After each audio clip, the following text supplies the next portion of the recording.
Hey, what's up, all? It's me, Trivix. So I'm doing this with 800 paragon. I'm gonna be doing like a Torment 16 Rift.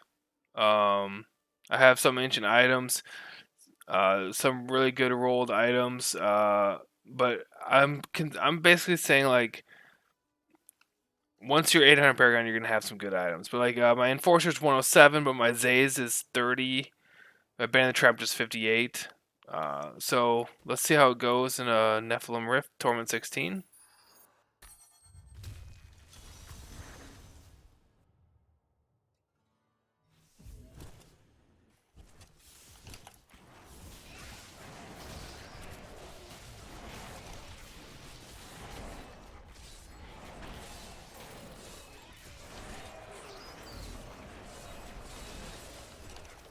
Taking a lot of damage there.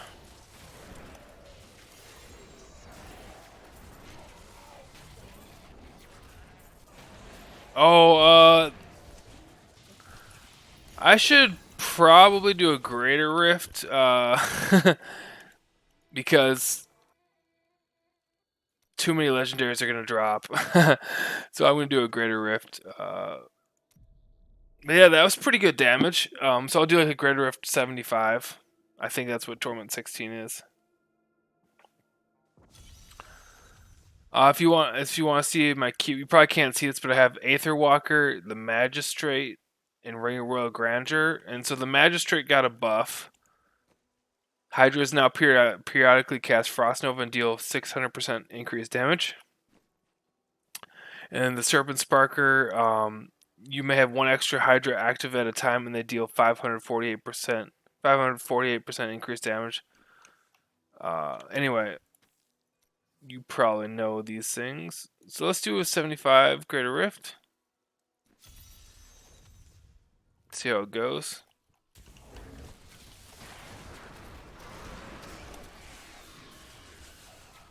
Now I am using the passive Arcane Dynamo. So that's why I'm using the signature spell, the Piercing Orb. It's Shock Pulse, Piercing Orb. And what I'm just doing is I'm gonna Shock Pulse a bunch, and then cast 2 Hydras. So you're with the passive Arcane Dynamo. Basically, you do you cast a bunch of signature spells, and then your non-signature spell or your main spell will be 60% increased damage.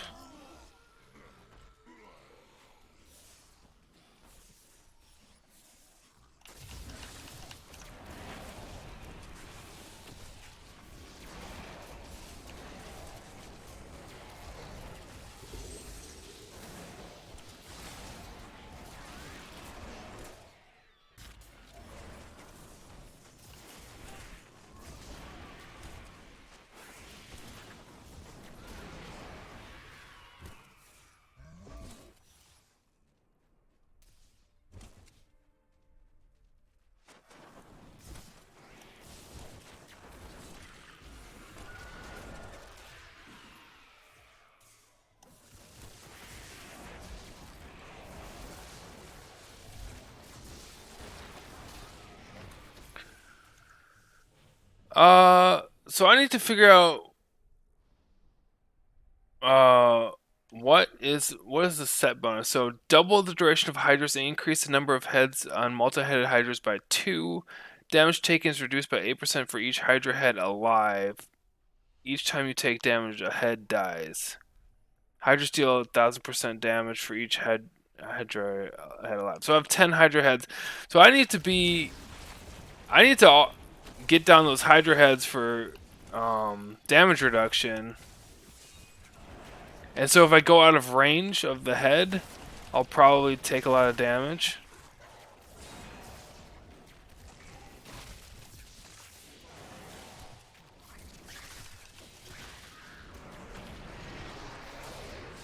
So what I'm doing is casting my signature spell and then casting Hydras. I have Arcane Power on crit on my offhand.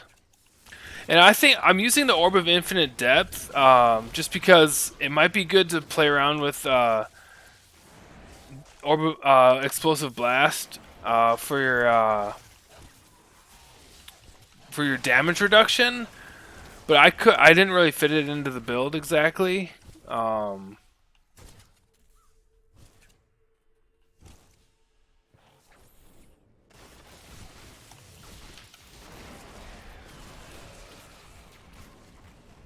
like I said, this is 800 Paragon. And this is my first reaction to it, really. I mean, I think the damage is really good for T16.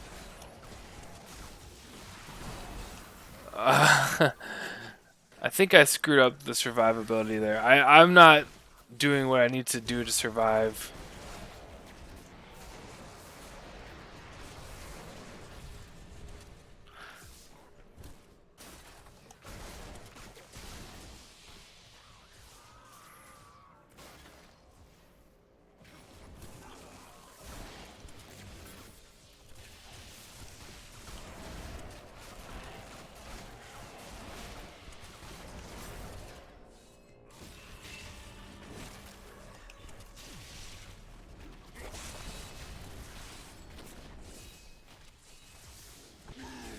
Okay, 5 minute 75. At 800 Paragon, that's pretty much what you should be doing. I mean, obviously I could probably go a little higher. What was I level? I'm leveling a Enforcer. Yeah, it's level 3 Enforcer. Trying to get that to 25 to do some low level testing. Yeah, so I'll show you my gear again. I do have like a couple primals, but like if you're at 800 Paragon, you're gonna have some decent gear, and my primals are not perfect. Um, like this Tasker and Theo, I used it because it's perfect rolls, but it doesn't have. I mean, it has cooldown and resource cost. That's not really helping me that much. Obviously, I want crit attack speed. Um, like this is a primal. This is for the lulz. uh, obviously, you're not gonna have this item at 800 Paragon, but yeah. Like I think the crit you're gonna want to use a source. I would use any source if you're running my build, which you won't be because obviously the builds are gonna advance. You want arcane power on crit, like either on the you need a wizard hat, like if you wear the magistrate and cube Tasker and Theo. But then you'd have to get attack speed on your gloves, probably. Area damage is good in the build. It's been tested. The 6 piece and the magistrate buff the area damage. So anyway, you can use like any source. You want the crit gives arcane power because when you use the piercing orb, it gives arcane power back. And I found myself spamming Hydra a lot just because I move and I can't. I do another Hydra, you know. And then teleport is costing resource because I'm using Aether Walker in the cube. Teleport no longer has a cooldown but costs 25 arcane power. Um. So yeah, my Bandit Trapped was 58.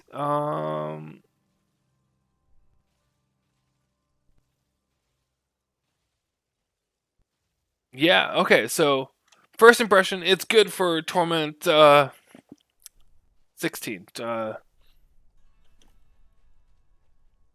It's good for Torment 16.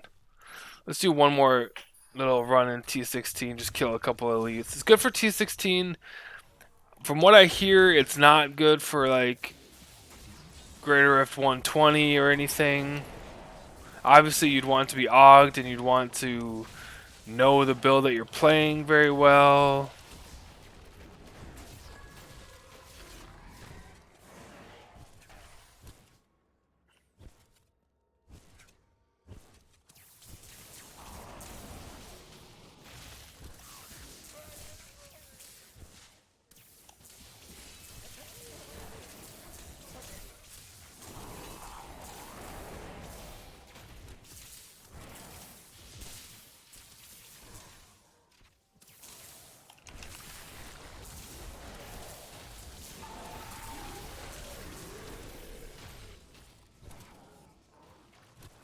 Let's get one more elite killed.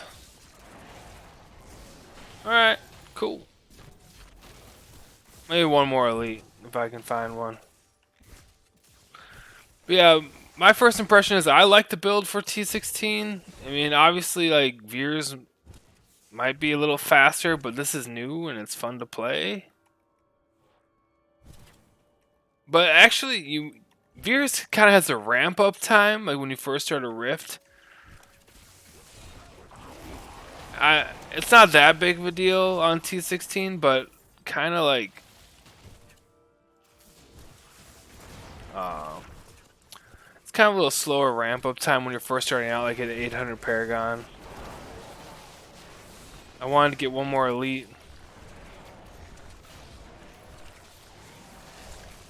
So like I said, I'm just spamming my signature spell, teleporting around, casting 2 Hydras. Each Hydra has 5 heads.